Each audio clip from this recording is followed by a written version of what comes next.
할렐루야. 오늘도 진리의 말씀과 그리스도의 사랑으로 충만해지시길 축복합니다. 로마서 12장 14절부터 21절까지의 본문으로 하나님의 말씀을 전하겠습니다. 21절만 읽겠습니다. 악에게 지지 말고 선으로 악을 이기라. 아멘. 오늘 본문의 소제목은 그리스도인의 생활입니다. 어떠한 환경에서의 생활을 의미할까요? 그건 바로 악과의 대치 국면에 있는 생활이라고 할 수 있습니다. 하나님께서는 이 세상을 사랑으로 창조하셨는데 이 세상의 사람들은 하나님의 사랑을 거부, 외면하고 타락하여서 하나님께 반역하는 반역의 원리로 살아가고 있습니다. 그러한 세상 사람들과 구별된 삶을 기독교인은 살아야 하는데 어떻게 하면 하나님의 원리로 살아갈 수 있을지가 오늘 본문에 나옵니다. 21절이 핵심입니다. 악에게 지지 말고 선으로 악을 이기라고 말씀하십니다. 두 가지 원리가 나오죠. 첫째, 악에게 지지 말고 악에게 이기는 결과가 나옵니다. 과정만 중요한 것이 아닙니다. 결과도 승리로 가져와야 합니다. 종국적으로 우리는 승리할 것입니다. 그 승리의 결과를 바라보면서 우리가 살아가라는 뜻이죠. 둘째, 방법이 선해야 합니다. 선으로 악을 이기라고 나옵니다. 과정과 방법이 선하지 않다면 그거는 악한 사람들과 별반 다를 바가 없는 것입니다.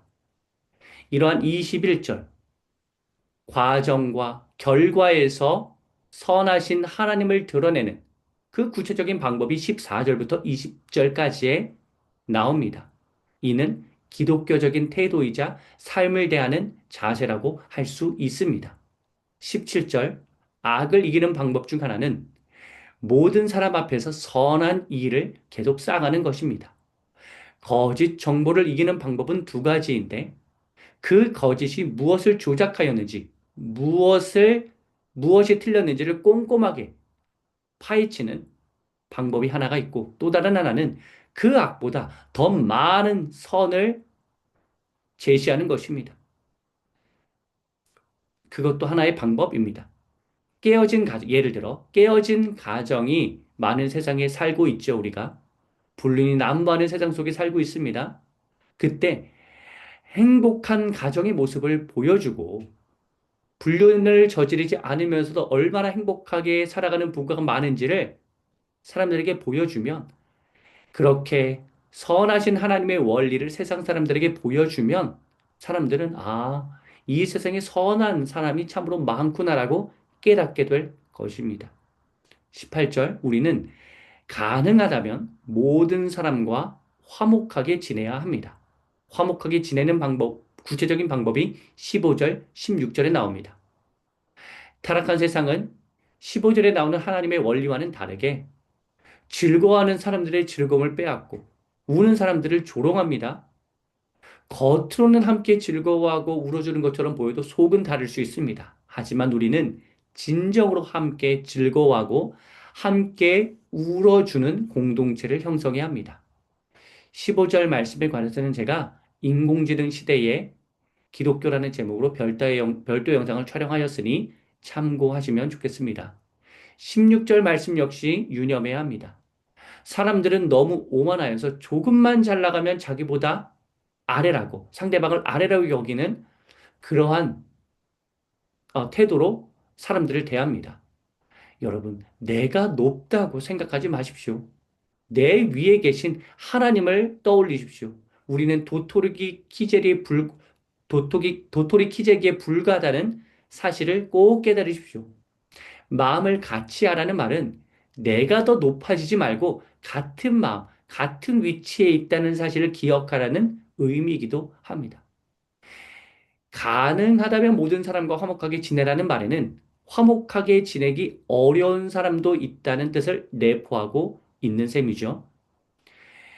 화목하게 지내기 어려운 사람과는 억지로 화목하게 지낼 것이 아니라 선을 그어야 하는 사람과는 명확하게 선을 그을 필요도 있습니다.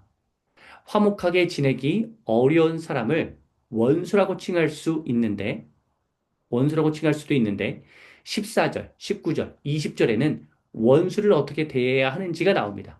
14절, 저주하지 말고 축복하라라고 나옵니다. 이 말은 억울한 상황에 처해 있는데 하소연하는 기도를 절대로 하지 말아라.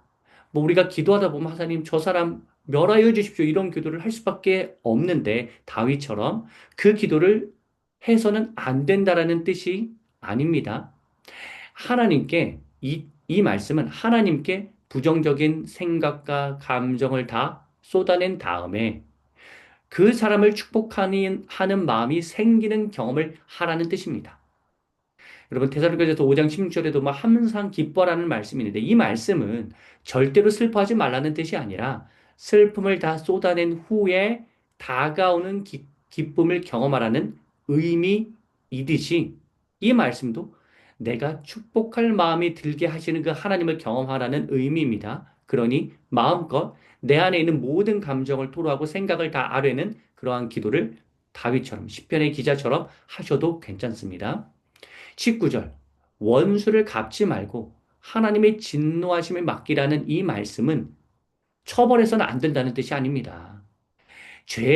이 말씀은 죄에 합당한 처벌을 하더라도 속이 다 풀리지 않을 수 있는데 그건 하나님의 진노하심에 맡기라는 의미입니다.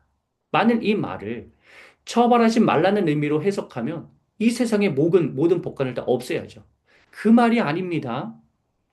비판하지 말라는 마태복음의 말씀도 아예 비판을 전혀 해서는 안 된다는 의미가 아니라 비판하기 전에 내 자신을 돌아보라.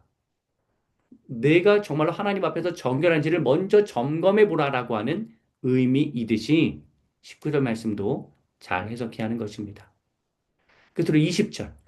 원수에게 양식을 제공하라라고 나오는데요. 이 말은 뉘우치지도 않는 원수에게 그의 필요를 충족시켜 주라. 뭐 그런 의미가 아니라 뉘우치는 원수가 있다면 보복성으로 막 굶주리게 그렇게 당한 대로 그렇게 하라는 말이 아니라 정말로 그 사람에 대한 그 마음을 풀어내고 필요한 양식을 공급해 줄 필요도 있다. 또 우리가 처벌을 받는 과정에서도 우리가 양식은 공급하지 않습니까?